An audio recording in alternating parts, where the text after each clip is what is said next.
हे दोस्तों, how are you. स्वागत है आप सभी का आपके अपने चैनल फिजिक्स मेल में। दोस्तों, आज हम यहाँ पे पढ़ने वाले हैं graphical representation of simple harmonic motion. तो हमने सिंपल हार्मोनिक मोशन ऑलरेडी पढ़ ली थी और उसके जो डेरिवेशन है वो भी हमने कर ली है। उसमें जो वेलोसिटी होती है, एक्सेलरेशन होता है और डिस्प्लेसमेंट होता है, उनकी इक्वेशन हमने निकाल ली है। तो क्या इक्वेशन उसके होते हैं? तो देखो, सिंपल हार्मोनिक मोशन यानी फिर से एक बार मैं रिपीट करवा देता हूं आपको। सिंपल हार्मोनिक मोशन क्या होता है? तो ये अगर एक स्प्रिंग है, तो ये जो स्प्रिंग है इसको अगर हमने मास अटैच किया है तो ये हो जाएगा एक स्प्रिंग मास सिस्टम। अब इस स्प्रिंग मास सिस्टम में ये देखो, ये है इक्विलिब्रियम पोजीशन, यानी नॉर्मली ये ऐसे यहां पे स्टेबल रहेगा। बट अगर आप इसको डिस्टर्ब करते हो, यानी आपने इसको नीचे खींचा, तो ये जो स्प्रिंग है वो भी नीचे आएगी और इसकी जो न्यू पोजीशन होगी वो ये होगी। ठीक है, सपोज आपने उसको यहां तक खींचा है तो ये स्प्रिंग एक्सटेंड हो जाएगी और ये यहां तक आ जाएगा। अब ये उसकी एक्सट्रीम पोजीशन है। ठीक है, ये क्या है? एक्सट्रीम पोजीशन है उसकी नीचे। अब आपने उसको छोड़ दिया, जैसे ही आप छोड़ोगे तो ये ऊपर जाएगा। ओके, एक्चुअल में इसने यहां तक आना चाहिए लेकिन ये इससे ऊपर जाएगा। क्यों? क्योंकि इसके पास क्या है? फिर से इनर्शिया है। तो इसके पास इनर्शिया है, इसकी वजह से ये यहां तक चला जाएगा। जब ये यहां तक गया तो इसने क्या कर दिया, ये जो स्प्रिंग इससे अटैच है, स्प्रिंग इससे अटैच था, ठीक है, तो इसको इसने क्या कर दिया, यहां पे कंप्रेस कर दिया। अभी स्प्रिंग इतनी बची है, ठीक है, और ये कनेक्शन, तो इसने इसको कंप्रेस कर दिया। ओके, तो ये भी एक एक्सट्रीम पोजीशन है जहां तक वो गया। उसके बाद में फिर से ये जो कंप्रेस हुई स्प्रिंग है वो उस पर फोर्स लगाएगी, उसको रिटर्न भेजेगी, तो ये फिर से रिटर्न आएगा और इस तरीके से ऑसिलेशन स्टार्ट हो जाएगी। तो अगर यहां पे ग्रेविटेशन एब्सेंट है और कोई भी फ्रिक्शनल फोर्स नहीं है तो ये जो ऑसिलेशन है ये कंटिन्यूअसली चलते रहेंगे, कंटिन्यूअसली ये ऑसिलेशन होते रहेंगे। ओके, तो ये यहां पे हमने देखा कि जो डिस्प्लेसमेंट होता है यहां पे जीरो डिस्प्लेसमेंट होता है। यहां पे x इज इक्वल टू, हम बोलते हैं कि जो a है, जो मैक्सिमम डिस्प्लेसमेंट है वो a है, तो x is equal to a होगा। यहां पे भी x is equal to a होगा। अब ये प्लस ए होगा, अगर आपने नीचे का प्लस लिया है तो ये प्लस ए और ये माइनस है, या तो फिर उल्टा भी ले सकते हो आप, इसको प्लस ए आपने अज्यूम किया और इसको minus a, according to sign convention. यहाँ पे ऊपर नीचे है इसलिए हम वैसा ले सकते हैं। ओके, तो ये डिस्प्लेसमेंट हो गया। देन वेलोसिटी की बात करें तो यहाँ पे वेलोसिटी जीरो हो जाएगी जब वो ऊपर आएगा, तो उसके बाद में यहाँ पे वेलोसिटी जब वो नीचे पुश करेगा तो बढ़ेगी। यहाँ पे वेलोसिटी इक्विलिब्रियम पोजीशन पे मैक्सिमम होगी, फिर से वो कम कम होते आएगी वेलोसिटी, और यहां पे वेलोसिटी फिर से जीरो हो जाएगी एक्सट्रीम पोजीशन को, फिर से ये रिटर्न जाएगा। ठीक है, अब यहां पे एक्सेलरेशन मैक्सिमम होगा। हमने ये पिछला जो हमारा लेक्चर है उसमें भी देखा था। यहां पे जो एक्सेलरेशन है, यहां पे देखो फोर्स मैक्सिमम होता है। आपने इसको खींचा है तो जितना उसमें खिंचाव होगा स्प्रिंग में उतना ज्यादा उस पर फोर्स लगेगा। तो यहां पे सबसे ज्यादा डिस्प्लेसमेंट है, यानी ज्यादा आपने खींचा है उसको, तो यहां पे जो एक्सेलरेशन होगा यानी फोर्स होगा वो मैक्सिमम होगा। Force maximum, then acceleration is also maximum. So acceleration is maximum here, acceleration is maximum here. So what is the acceleration here at equilibrium position? It is zero because no force is acting at this position. Understood? Okay. तो ये था हमारा SHM, इस तरीके से काम करता है। अब हमने जो पिछला हमारा लेक्चर था उसमें हॉरिजॉन्टल लिया था, हॉरिजॉन्टल फ्रिक्शनल सरफेस पे। यहां पे मैंने आपको ये वर्टिकल की कहानी बताई। अब इसके जो इक्वेशन थे हमने लास्ट टाइम इनको डिराइव किया, तो हमें जो इक्वेशन मिले थे वो मिले थे x is equal to a sine omega t. Okay, तो जो v है, v क्या होता है? v होता है dx बाय dt। तो अगर इसका डिफरेंशिएशन आप लेते हो तो डिफरेंशिएशन आपका इसका आएगा, साइन का डिफरेंशिएशन cos आता है और ओमेगा टी का डिफरेंशिएशन ओमेगा आता है। तो ये आ जाएगा, ओमेगा जो आया है इसको मैं बाहर ले लेता हूं, a omega cos omega t, ये है इसका फॉर्मूला। ठीक है, मैंने डिफरेंशिएशन लिया और ये मुझे मिला है। अब उसके बाद में एक्सेलरेशन, एक्सेलरेशन के लिए अगर यही लेंगे तो ये क्या आएगा? देखो, a ओमेगा तो कांस्टेंट है, cos ओमेगा टी का डिफरेंशिएशन आएगा साइन ओमेगा टी, ठीक है, माइनस साइन ओमेगा टी, और ओमेगा टी का डिफरेंशिएशन फिर से ओमेगा, तो वो ओमेगा और ये ओमेगा ये स्क्वायर हो जाएगा, तो minus a omega square then sine omega t, ये हो गया इसका फॉर्मूला। तो ये तीनों जो फॉर्मूले थे लास्ट टाइम हमने डिराइव किया था। ये किसके लिए? व्हेन पार्टिकल व्हेन पार्टिकल, इसको मैं यहां पे निकाल देता हूं, when particle starts from mean position. तो ये मीन पोजीशन के लिए याद रखना, क्योंकि हमने देखा था कि अगर एक्सट्रीम पोजीशन से कोई भी ऑब्जेक्ट स्टार्ट करता है तो उसका जो डिस्प्लेसमेंट है उसके लिए जो फॉर्मूला होता है वो होता है a cos omega T. Extreme position से स्टार्ट कर रहा है a cos omega T, mean position से स्टार्ट कर रहा है तो a sin omega T. Understood? Okay, चलो अभी ये जो है हमने तीनों लिख लिए। अब यहां पे जो ओमेगा टी होता है, यहां पे ले लो, यहां पे ले लो, यहां पे ले लो, ये क्या होता है? ये एक्चुअल में एंगल होता है। ओमेगा मींस एंगुलर वेलोसिटी और टी मींस टाइम। तो दोनों का जब मल्टीप्लीकेशन करते हो तो हमें एंगल मिलता है। ये है एंगुलर डिस्प्लेसमेंट थीटा, इसको बोलते हैं आप एंगुलर डिस्प्लेसमेंट या तो फिर एंगल थीटा। तो उसका फॉर्मूला है ओमेगा इंटू टी, क्योंकि ओमेगा का फॉर्मूला हमने सर्कुलर मोशन में पढ़ा है, omega is equal to theta by t. तो इसका मतलब theta is equal to omega t. तो ओमेगा टी क्या है? एक्चुअल में एंगल है। ओमेगा होता है आपका एंगुलर वेलोसिटी, जिसकी वैल्यू हो जाती है theta is equal to omega t is equal to omega यानी एंगुलर वेलोसिटी, उसका फॉर्मूला है 2 pi by T, where T is the time period. तो 2 pi by T into this small t is your omega t. Okay, अब हम क्या करते हैं, हमारे पास फॉर्मूला आ चुका है, अब हम एक टेबल बनाते हैं। तो टेबल कैसा रहेगा हमारा? तो टेबल में हम लिखेंगे, देखो यहां पे हम क्वांटिटीज लिखेंगे। तो ये फर्स्ट क्वांटिटी हम लिख देते हैं टाइम। तो जो टाइम हम लेंगे वो टाइम हम यहां पे लिखेंगे। ओके, टाइम कौन कौन सा होगा हमारा? तो 0 टाइम में सपोज, देन मैंने लिख लिया टी बाय 4, देन मैंने लिख लिया यहां पे, चलो टी बाय 4 कर लिया, उसके बाद में टी बाय 2। तो टी बाय 4 के स्टेप्स में हम इसको बढ़ाएंगे। तो पहले 0 लिया, बाद में टी बाय 4, तो टी बाय 4 में अगर टी बाय 4 ऐड किया तो टी बाय 2, टी बाय 2 में अगर मैंने टी बाय 4 ऐड किया तो ये हो जाएगा 3t बाय 4। उसमें फिर से टी बाय 4 ऐड किया तो ये कितना हो जाएगा? ये हो जाएगा t, और इसमें फिर से टी बाय 4 ऐड किया तो ये हो जाएगा 5t बाय 4। ओके, तो ये टाइम t मैंने लिख लिया यहां पे। अब मैं लिखता हूं ओमेगा टी। तो ओमेगा टी क्या आएगा? तो आप कैलकुलेट करो ओमेगा टी क्या आएगा। तो देखो अभी ओमेगा टी करना है आपको, तो यहां पे मैं लिख देता हूं ओमेगा टी का ये फॉर्मूला है। तो 2 पाई बाय टी इंटू, अब टाइम अगर 0 रखते हो आप तो कितना आएगा? तो इनका मल्टीप्लीकेशन आ जाएगा 0। अगर आप टाइम को t बाय 4 रखते हो तो ये हो जाएगा इंटू टी बाय 4। तो टी कट, 2 पाई बाय 4 आ जाएगा तुम्हारा पाई बाय 2, तो ये आएगा पाई बाय 2।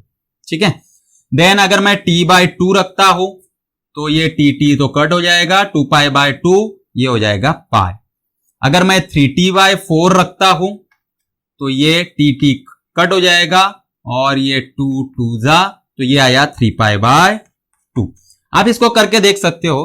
अगर मैंने यहां पे इसको t रखा तो टी कट, और ये आ जाएगा 2 पाई, और यहां पे ये आएगा 5 पाई बाय 2। तो इस तरीके से मुझे ओमेगा टी मिल चुका है। मुझे क्या करना है, एक्चुअल में ये वैरी कर रहा है विथ रिस्पेक्ट टू टाइम। यहां पे ओमेगा कांस्टेंट है, यहां पे ए कांस्टेंट है, ठीक है, ये सारे कांस्टेंट है, सिर्फ टी से वैरी कर रहा है। तो टी टाइम अगर वैरी करेगा तो उसका इफेक्ट क्या होगा? एक्स, वी और एक्सेलरेशन, तीनों पे क्या इफेक्ट होगा, एक्चुअल में मुझे वो निकालना है। तो इसके लिए मैं क्या कर रहा हूं, एक चार्ट बना रहा हूं, चार्ट प्रिपेयर कर रहा हूं।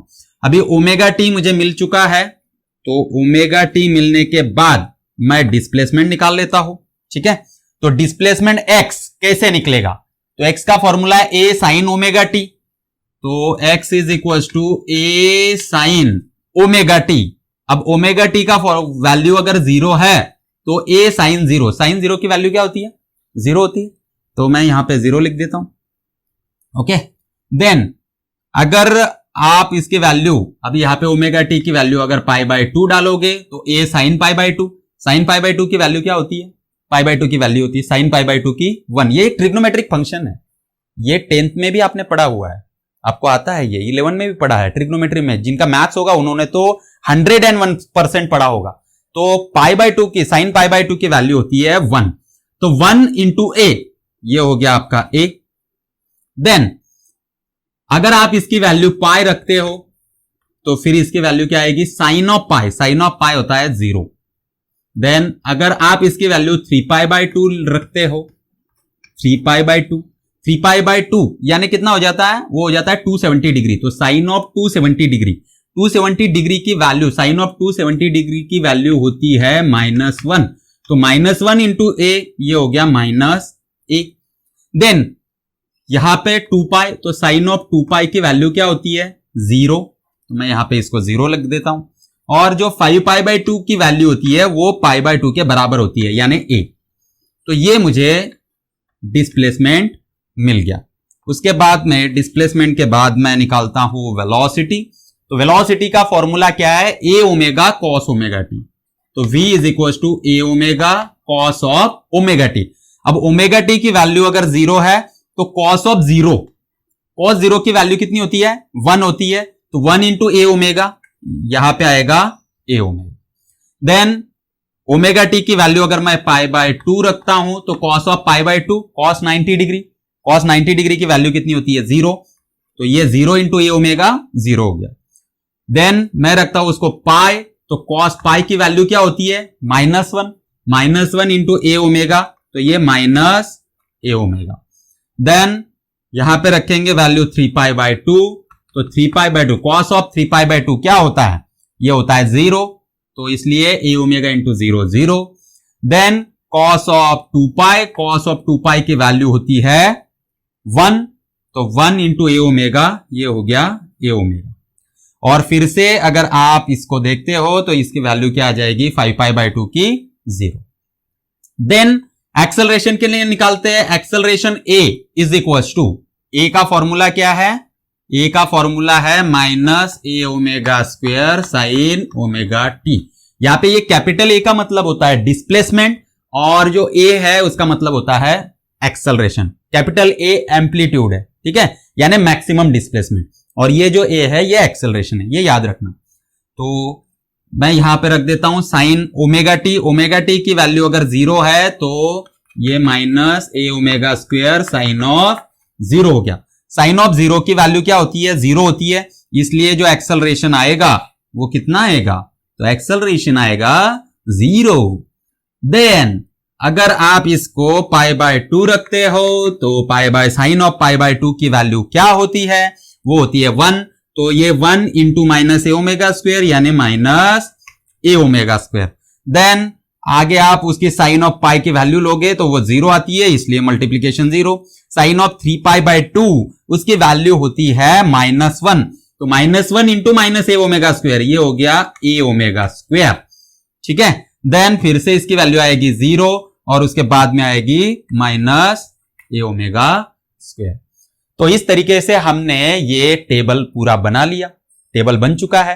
अब आपको क्या करना है, अब ग्राफिकल रिप्रेजेंटेशन करना है सिंपल हार्मोनिक मोशन का। तो उसके लिए आपको क्या करना होगा, उसके लिए बस आपको ग्राफ प्लॉट करना है। ग्राफ किसका किससे प्लॉट करना है, तो यहां पे देखो, पहले मैं x का ग्राफ निकालता हूं, xt ग्राफ जिसको बोलेंगे, xt ग्राफ। तो यहां पे क्या करते हैं, टाइम इंस्टेंट ले लेते हैं। तो ये टाइम इंस्टेंट जो है ये 0 है, 0 से ग्राफ स्टार्ट करेगा, ओके। देन ये क्या रहेगा, 0 के बाद हमने लिया है t/4, तो ये t/4। देन आएगा t/2, ठीक है। देन आएगा 3t/4, देन आएगा t, एंड देन आएगा 5t/4, ओके। तो ये हमने ऐसे, यहां पे मैं क्या करता हूं, इसको निकाल लेता हूं, ओके, डैश डैश डैश से मैं निकाल लेता हूं इसको, ये निकल गया, ठीक है। तो आपको भी ऐसे ही करना है जब आपको ग्राफिकल रिप्रेजेंटेशन करना है, ठीक है। तो पहले वैल्यूज निकाल लेंगे और उसके बाद में ग्राफिकली उसको रिप्रेजेंट करेंगे। बहुत ही आसान है दोस्तों, बहुत आसान है। कैसे करेंगे देखो, अब जब टाइम 0 है, देखो इस एक्सिस पे ये डिस्प्लेसमेंट है अभी, तो इसका जो मैक्सिमम होगा वो a होगा। हमें दिख रहा है यहाँ पे डिस्प्लेसमेंट का मैक्सिमम a है, मिनिमम -a है। तो ये, इसको मैं a बोल देता हूं, इसको मैं -a बोल देता हूं। तो क्या होगा, ये a है, ये -a है, ओके। तो देखो अब जब टाइम 0 है तो डिस्प्लेसमेंट 0 है, तो मैंने डॉट रख दिया यहां पे। अब जब टाइम t/4 है तो डिस्प्लेसमेंट कितना है, a है, तो मैं यहां पे a पे डॉट रख देता हूं, ठीक है। उसके बाद में जब टाइम t/2 है तो जो डिस्प्लेसमेंट है वो 0 है, तो t/2 को 0, देखो ये 0 है, ओके, ये 0 की लाइन है। देन ये a की लाइन है, ये -a है, ओके। देन 3t/4 को जो डिस्प्लेसमेंट है वो है -a यानी नीचे आएगा, ठीक है। ये देखो यहां पे मैंने इसको प्लॉट कर दिया। Then what is the value for t, तो जब t होगा then displacement is 0 again.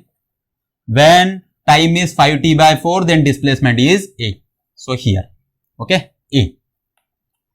Now अब आप क्या करोगे, तो इसको कनेक्ट करना है, ये जो सारे डॉट्स है उसको कनेक्ट करोगे तो आपको ग्राफ मिल जाएगा। किसका ग्राफ मिल जाएगा आपको, ये टाइम एक्सिस पे डिस्प्लेसमेंट का ग्राफ मिल जाएगा।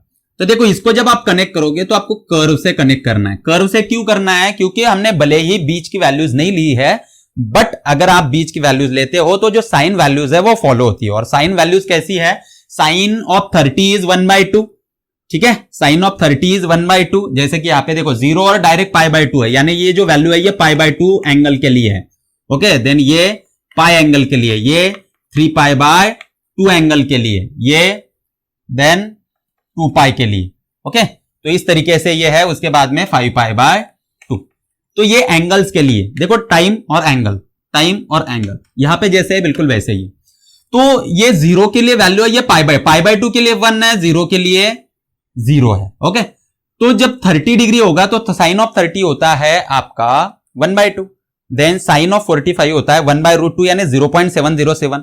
तो वैल्यूज कैसी आ रही है देखो, साइन ऑफ 30 की वैल्यू होती है 1/2 यानी 0.5, देन साइन ऑफ 45 की वैल्यू होती है 1/√2 यानी 0.707, देन साइन ऑफ 60 की वैल्यू होती है √3/2, ओके। तो जो √3/2 है वो उसकी जो वैल्यू आएगी वो 0.866 आती है।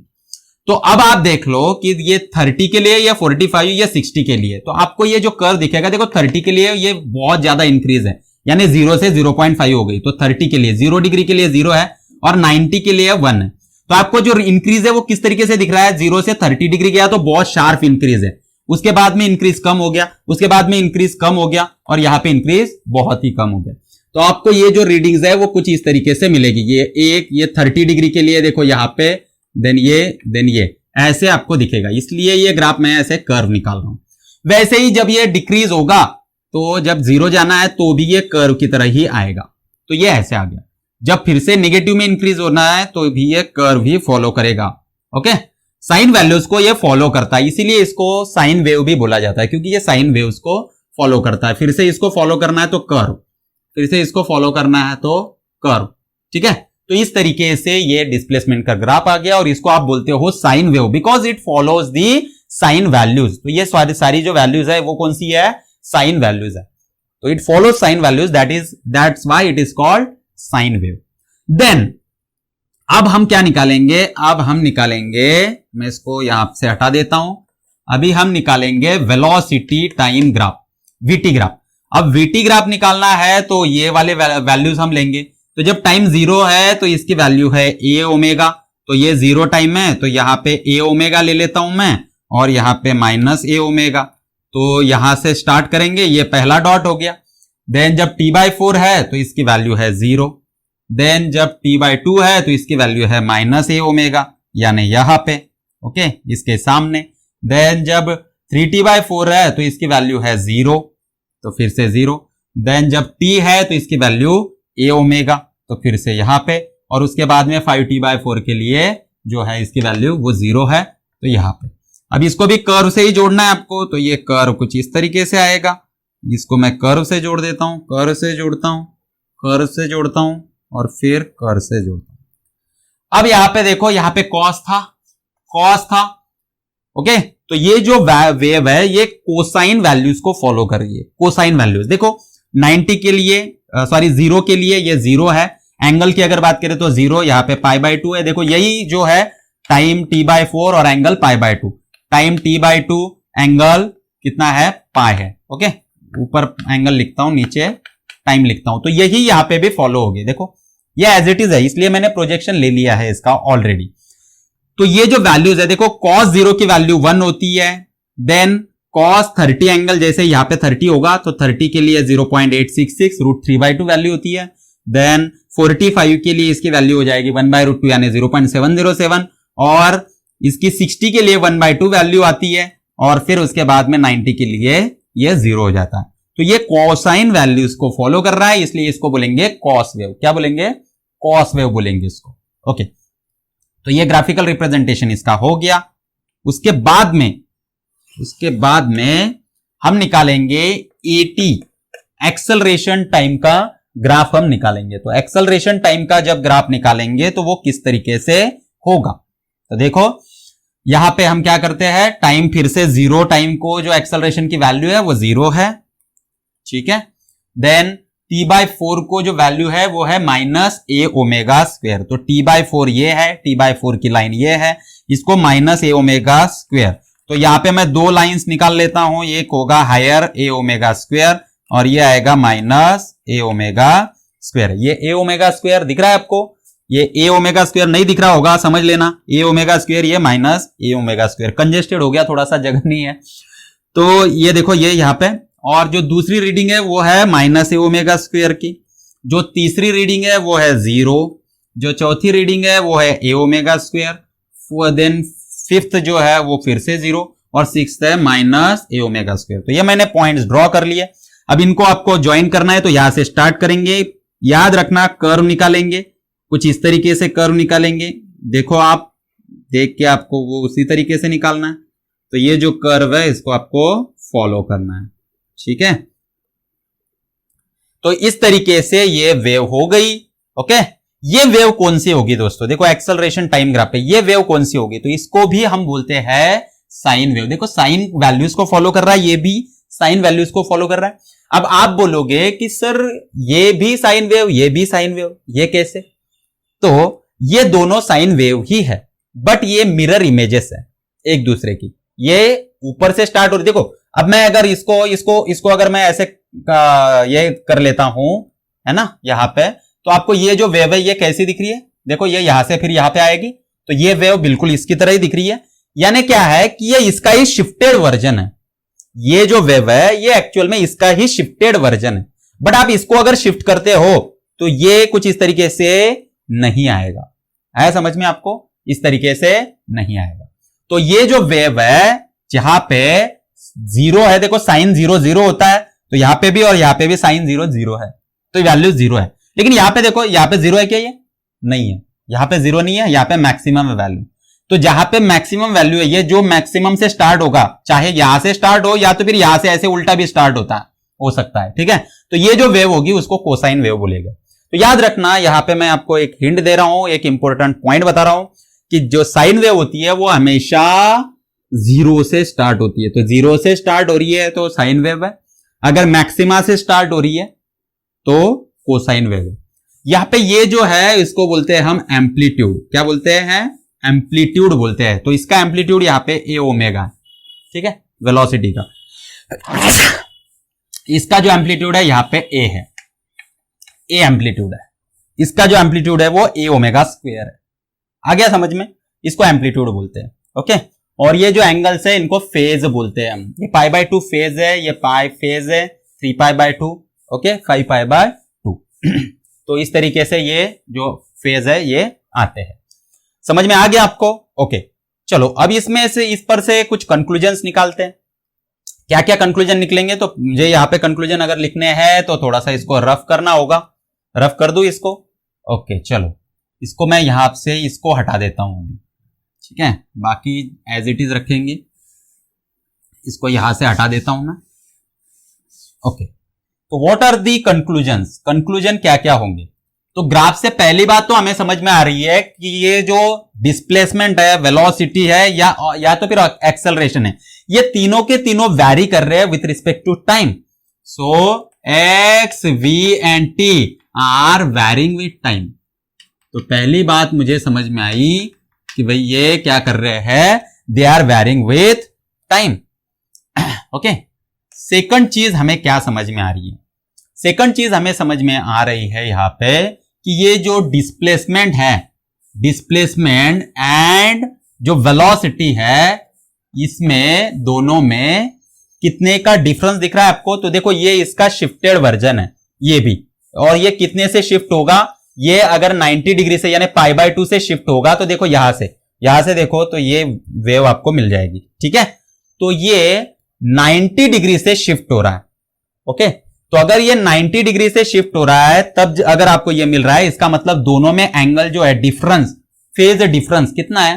वो 90 डिग्री का फेज डिफरेंस है, ठीक है। और ये 90 डिग्री क्या हो रहा है? आगे चल रहा है। देखो यहां पे ये 90 डिग्री आगे चल रहा है। देखो यहां से ये स्टार्ट हो रहा है, यानी ये अगर 0 है तो ये -π/2 है, -π/2 0 देन π/2 देन π/2 के डिफरेंस से ये जा रहा है, यानी ये पहले आ गया, ये पहले आया। ये आगे क्यों चल रहा है? क्योंकि ये पहले आ गया। देखो यहां पे ये पहले आया, ये बाद में आया, ये पहले आया, ये बाद में आया, ठीक है। तो ये आगे चल रहा है कितने से? π/2 एंगल से ये आगे चल रहा है इसके, ठीक है।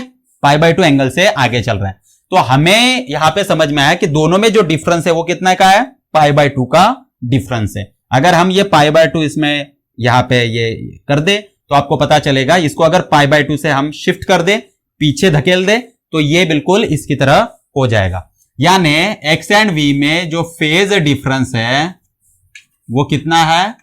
वो है π/2 का।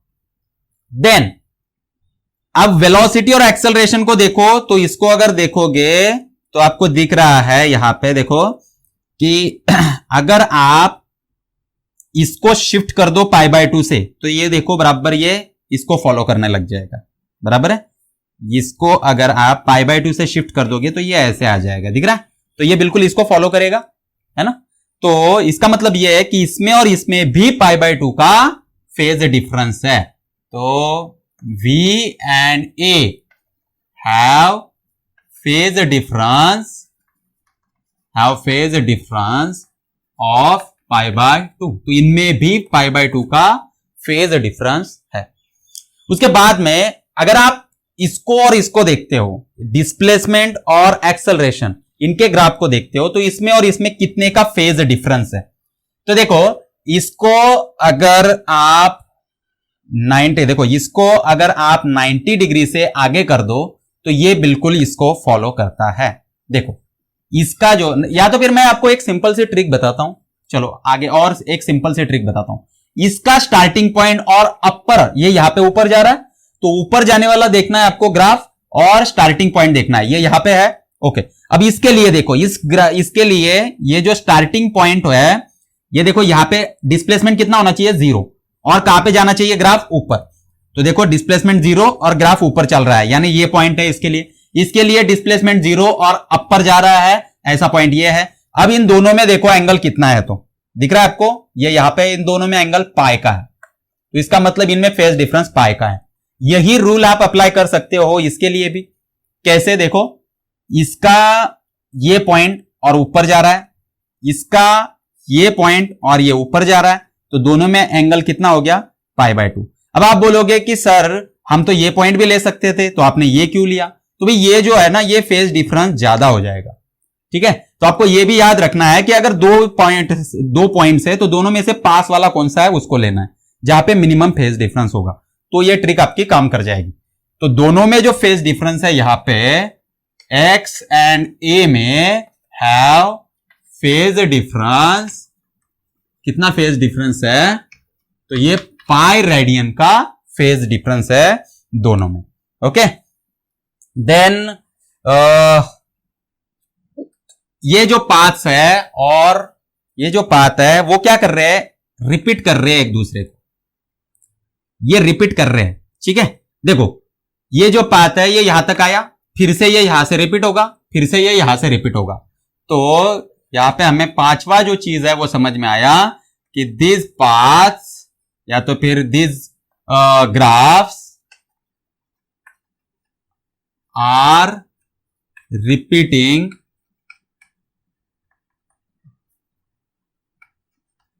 themselves। तो यहां पे क्या हो रहा है कि वो जो पाथ है वो रिपीट हो रहा है। अब ये हो गया this time and acceleration time curve are sine curves. Okay, ये तो मैंने आपको ऑलरेडी बता दिया। तो यहां पे ये जो ग्राफिकल रिप्रेजेंटेशन है ये इसका खत्म हो गया। देखो ये जो 5 कंक्लूजन्स थे वो हमने इस पर से निकाल लिए हैं। पहला कंक्लूजन क्या है, x v t are varying with respect to time. X और वी में जो फेज डिफरेंस है वो कितना है, वो π/2 है। ठीक है, तो इसमें और इसमें π/2 है, इसमें और इसमें भी π/2 है, तो इसमें और इसमें कितना होगा, पाई होगा। तो यही वो कंक्लूजन है। और फिफ्थ कंक्लूजन है this graphs are repeating themselves. ये क्या कर रहे हैं, ये रिपीटेटिव है, ये फिर से खुद को रिपीट कर रहे हैं। देखो यहां से स्टार्ट हो गया, यहां से ये स्टार्ट हुआ था, ऐसे गया, फिर से यहां से स्टार्ट हुआ, तो मैं अगर आगे भी लेता हूं तो ये फिर से ऐसे रिपीट करेगा।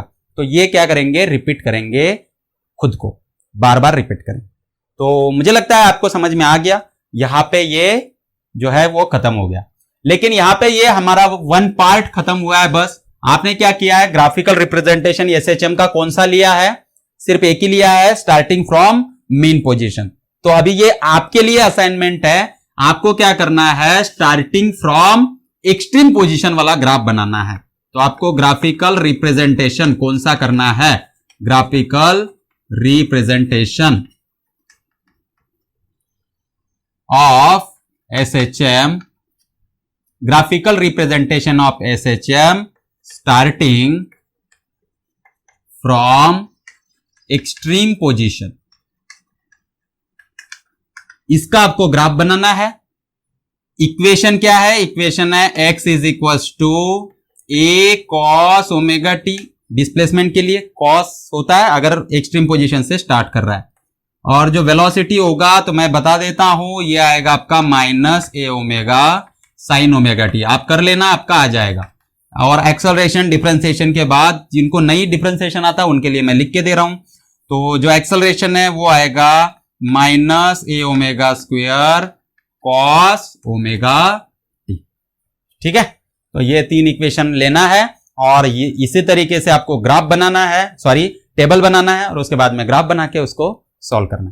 तो आगे आपको समझ में, तो चलो ठीक है, यहां पे हम आज के लिए रुकते हैं। अगले लेक्चर में और अगला जो टॉपिक है उसको लेके आएंगे। तब तक के लिए थैंक यू वेरी मच।